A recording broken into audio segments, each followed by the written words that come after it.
Warren Buffett दुनिया में सभी बिटकॉइन के लिए $25 का भुगतान नहीं करेंगे। चार्ली मुंगेर ने बीटीसी को बेवकूफ और बुराई कहा।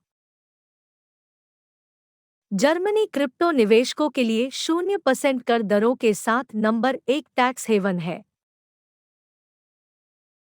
बिटकॉइन और एथेरियम स्ट्रगल, एक्सआरपी और लूना इंच उच्चतर। 232 विकिपीडिया उपयोगकर्ता ऑनलाइन विश्वकोश को बिटकॉइन, एथेरियम और बीसीएच दान विकल्पों को छोड़ने के लिए मजबूर करते हैं। कॉइन रेस रेड अप्रैल में बेस्ट एंड वर्स्ट क्रिप्टोस। आज क्रिप्टो स्पेस में शीर्ष 5 कहानियां हैं। वीडियो के अंत तक बने रहें ताकि आप कोई महत्वपूर्ण अपडेट मिस न करें।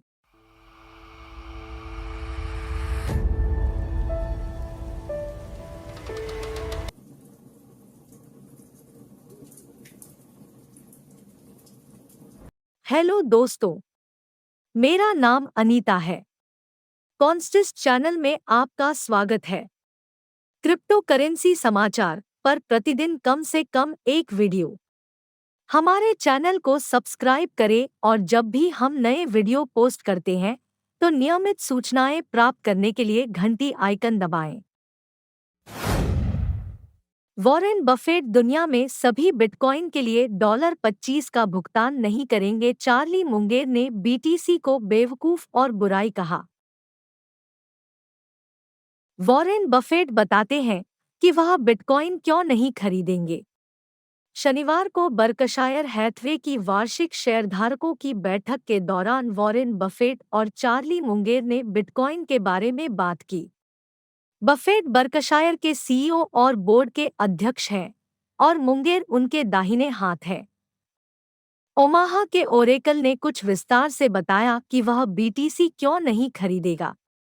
इसमें एक जादू है और लोगों ने जादू को बहुत सी चीजों से जोड़ा है। वह संयुक्त राज्य अमेरिका में सभी कृषि भूमि में 1% ब्याज के लिए $25 बिलियन का भुगतान करेगा। बिटकॉइन के विपरीत अपार्टमेंट किराए का उत्पादन करेंगे और खेत भोजन का उत्पादन करेंगे। संपत्ति को किसी को कुछ देना होता है। चार्ली मुंगेर का कहना है कि बिटकॉइन बेवकूफ है, बुराई है और उसे मूर्ख बनाता है। मुंगेर ने बिटकॉइन पर अपना कठोर रुख दोहराया, इसे वीनर रोग कहा। उन्होंने एक सवाल के जवाब में बिटकॉइन का भी उल्लेख किया कि उच्च मुद्रास्फीति के खिलाफ सुरक्षा के रूप में किसी को किस एकल निवेश में पैसा लगाना चाहिए।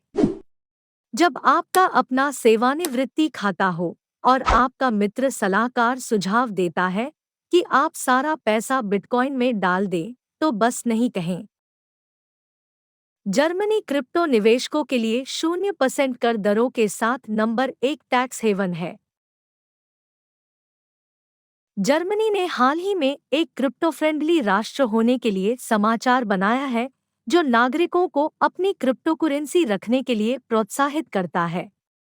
German federal central tax office tax कारणों से क्रिप्टो करेंसी को निजी धन के रूप में मानता है।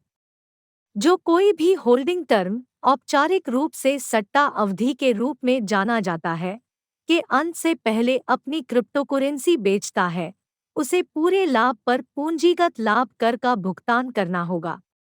स्टेकिंग के लिए होल्डिंग अवधि को 10 वर्ष तक नहीं बढ़ाया जाएगा। इसका तात्पर्य यह है कि किसी भी बिटकॉइन लाभ 1 वर्ष के बाद कर मुक्त होते हैं, भले ही उस अवधि के दौरान क्रिप्टो करेंसी का उपयोग कैसे किया जाता है। संसदीय राज्य सचिव काटजा हेसे से अच्छी खबर। दूसरे शब्दों में, इसका तात्पर्य है कि स्टेकिंग अवधि के दौरान बिटकॉइन पर किए गए सभी लाभों पर कर लगाया जाएगा, जैसे कि वे पिछले वर्ष के दौरान अर्जित किए गए हों। बिटकॉइन और एथेरियम स्ट्रगल, एक्सआरपी और लूना इंच उच्चतर। बिटकॉइन की कीमत ने $38,500 के स्तर से ऊपर की ओर सुधार शुरू किया। हालांकि यह 39,200 अमेरिकी डॉलर के प्रतिरोध क्षेत्र को साफ करने के लिए संघर्ष कर रहा है। इथेरियम 2,850 अमेरिकी डॉलर के करीब बाधाओं का सामना कर रहा है। XRP 0.60 से ऊपर रहने के लिए संघर्ष कर सकता है। शीर्ष 10 क्रिप्टोकरेंसी में लूना सबसे अच्छा प्रदर्शन करने वाला है। बिटकॉइन की कीमत मूल्य ने ऊपर की ओर सुधार शुरू किया, जो 38,500 अमेरिकी डॉलर के स्तर से ऊपर सही हुआ। BTC को $39,000 के पास एक मजबूत प्रतिरोध का सामना करना पड़ रहा है, जिसके ऊपर यह $40,000 तक बढ़ सकता है। शुरुआती समर्थन 38,350 के स्तर के करीब है, जिसके नीचे कीमत में गिरावट फिर से शुरू हो सकती है। एथेरियम मूल्य ETH 2,850 अमेरिकी डॉलर से ऊपर चढ़ गया, लेकिन कोई उल्टा सिलसिला जारी नहीं रहा। कीमत अब कम हो रही है। तत्काल समर्थन के पास कीमत प्रमुख समर्थन स्तर से नीचे गिर सकती है और अगला प्रमुख प्रतिरोध स्तर 2,920 के स्तर के पास है, जहां भालू एक स्टैंड ले सकते हैं। ADA, BNB, SOL, डोगे और XRP मूल्य कार्डानो ADA 0.80 के प्रतिरोध क्षेत्र से नीचे गिर गया। BNB 390 अमेरिकी डॉलर से ऊपर की वसूली के लिए संघर्ष कर रहा है और सोलाना SOL अमेरिकी डॉलर 90 के धुरी स्तर से नीचे मंदी के संकेत दिखा रहा है। डोज USD 0.130 के स्तर से ऊपर समेकित हो रहा है और भविष्य में इसके और बढ़ने की उम्मीद है। अन्य ऑल्टकॉइन बाजार आज Luna, near, TRX, LTC, BCH, etcetera, cake, FTM और HNT सभी ग्रीन जोन में हैं। 232 विकिपीडिया उपयोगकर्ता ऑनलाइन विश्वकोश को बिटकॉइन, एथेरियम और BCH दान विकल्पों को छोड़ने के लिए मजबूर करते हैं। विकिमीडिया फाउंडेशन उपयोगकर्ता निर्मित वेब आधारित विश्वकोश विकिपीडिया को संचालित करने वाली संस्था ने घोषणा की है कि वह अब क्रिप्टो दान स्वीकार नहीं करेगा। यह कदम विकिपीडिया संपादक और सॉफ्टवेयर इंजीनियर मॉली वाइट द्वारा सामने रखे गए एक महत्वपूर्ण प्रस्ताव पर टिप्पणी और वोट के अनुरोध के बाद आया है। विकिमीडिया ने बिटपे को भुगतान गेटवे के रूप में उपयोग किया है।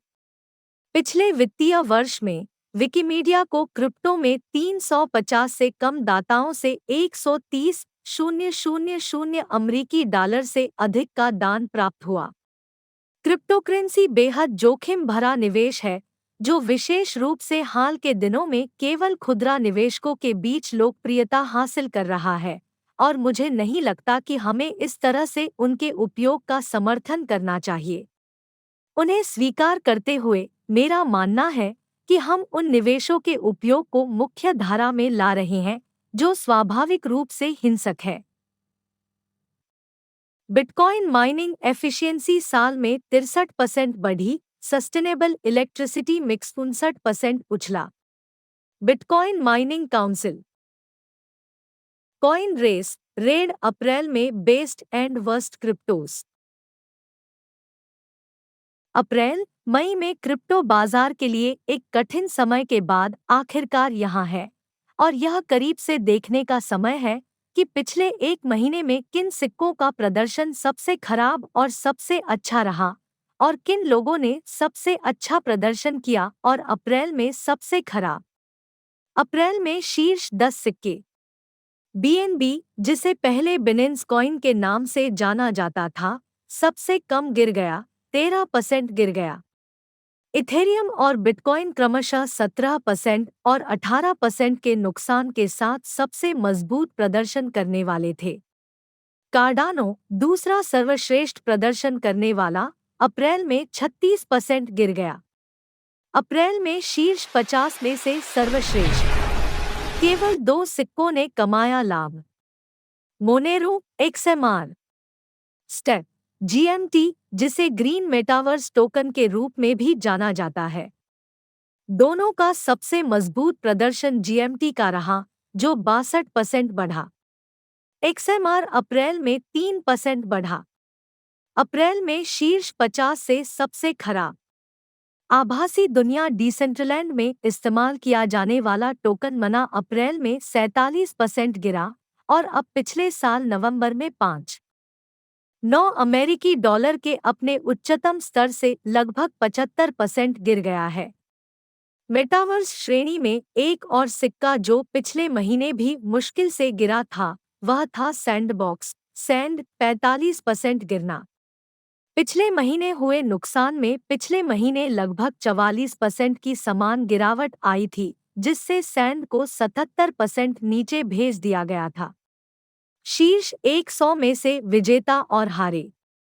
सुरक्षित और निजी भुगतान के लिए एक अल्पज्ञात ऑल्टकॉइन सुरक्षित महीने के लिए लगभग 120% तक बढ़ गया है। अप्रैल में जीएमटी टोकन 62% बढ़ा, इसके बाद मोनरो 3% बढ़ा।